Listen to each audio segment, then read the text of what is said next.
So like I said, they were granted full emergency status. Yeah. There's a brief communication, and then communication goes silent 36 minutes after the last word What was from the last plane. word? Do you know? Was it? It wasn't anything mysterious. It was they were having their conversation, and then it just kind of petered off. Oh, I thought it was the tower had said, okay, so where do you want to land?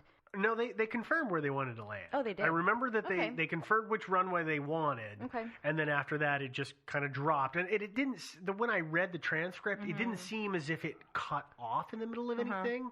It just kind of stopped.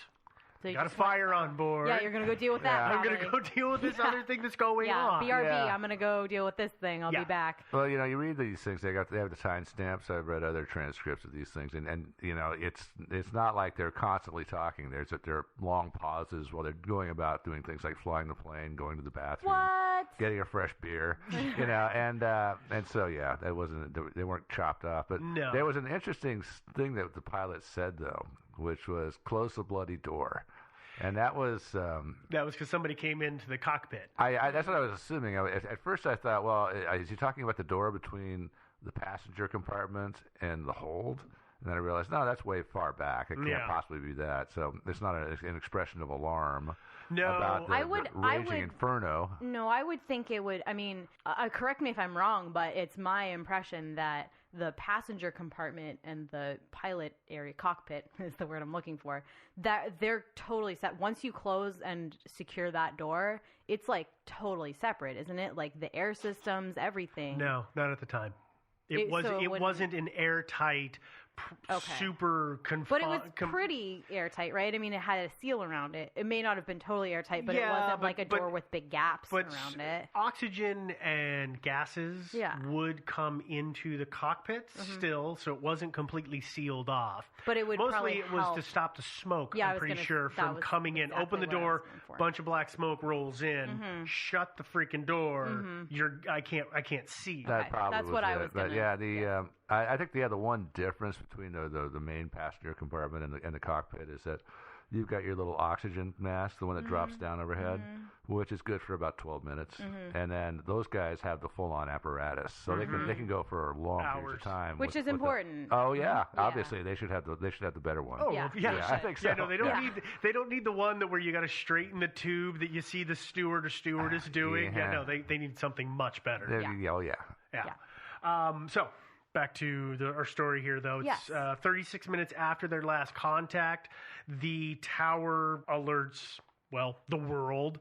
They tell everybody, hey, plane disappeared, lost them.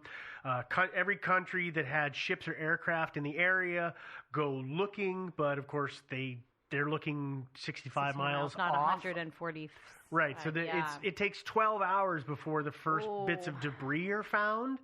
And that debris is oil slicks. There's semi-buoyant things like, I'm guessing, seats or seat cushions. Those life vests and seat cushions that can be used for flotation devices. Yeah, I heard passengers. There was a life raft or two, and also those inflatable slides that come down. They found one of those, I think. Yeah. And 8 bodies.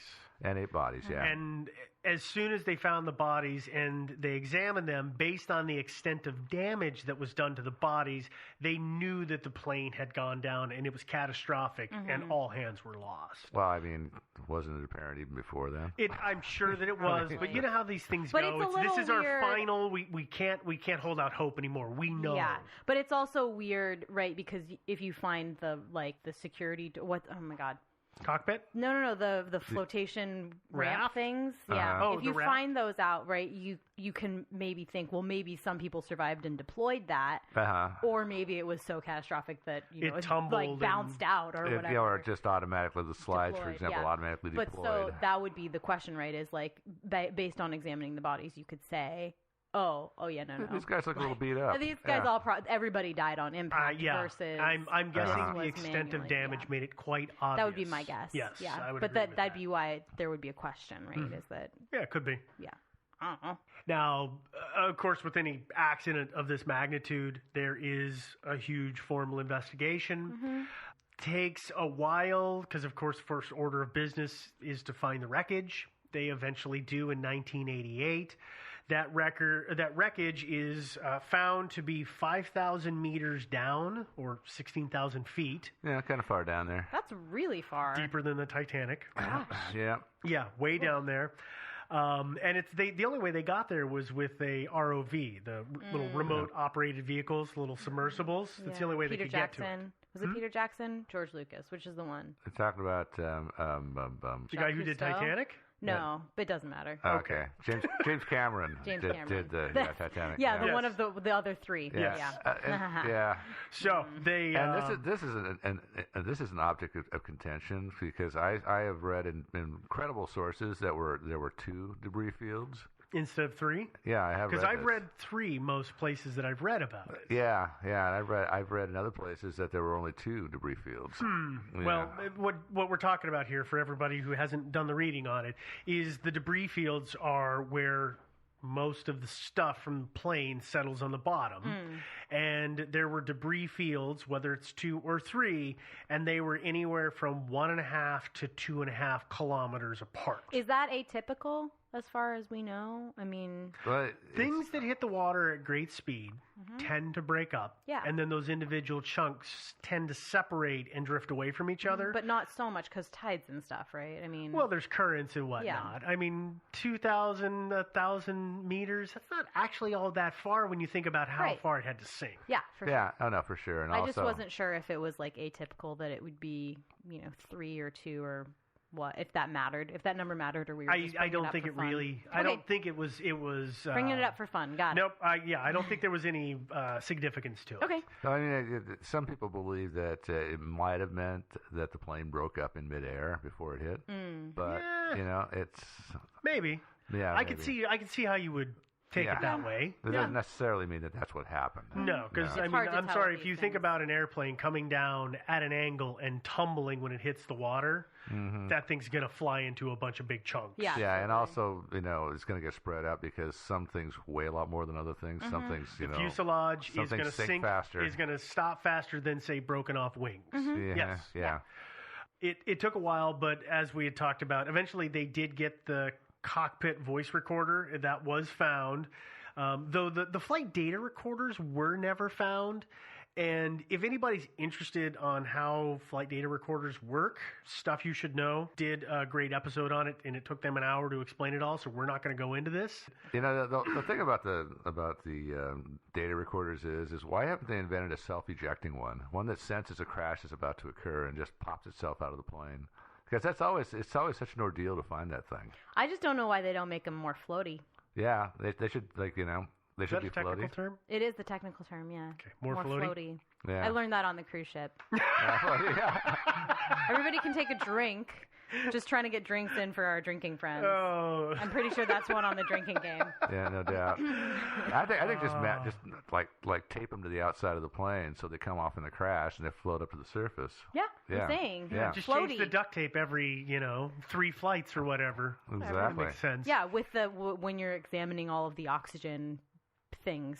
Yeah, the oxygen generators, Yeah, oxygen generators. That's Okay. So they send the ROVs down. The ROVs recover parts of the plane, the things that they think are going to be important to examine.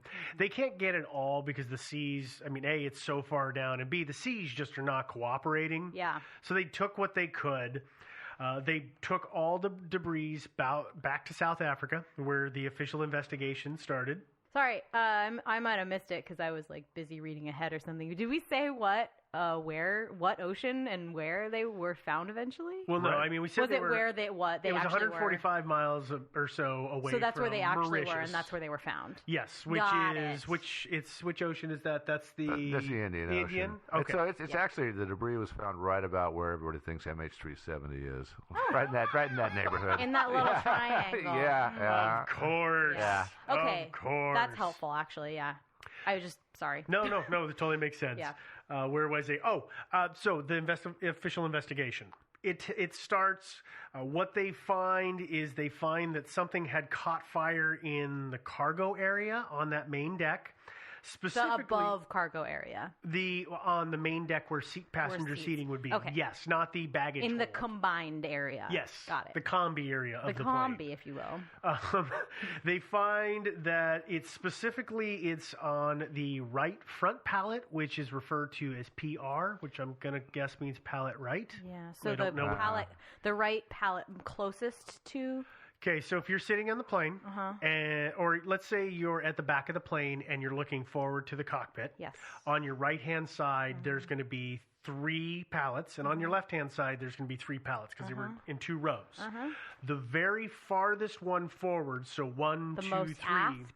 the most to the right. Not the most aft. No. Yeah. The most front. Yeah, the most front of Got the it. pallets. Front right. Yeah, front right. Front right pallet. Okay. That's sorry. To the partition. I think I know what I'm talking about, and I think you're talking about the same thing, but Okay. you're making me nervous with how much you're explaining it.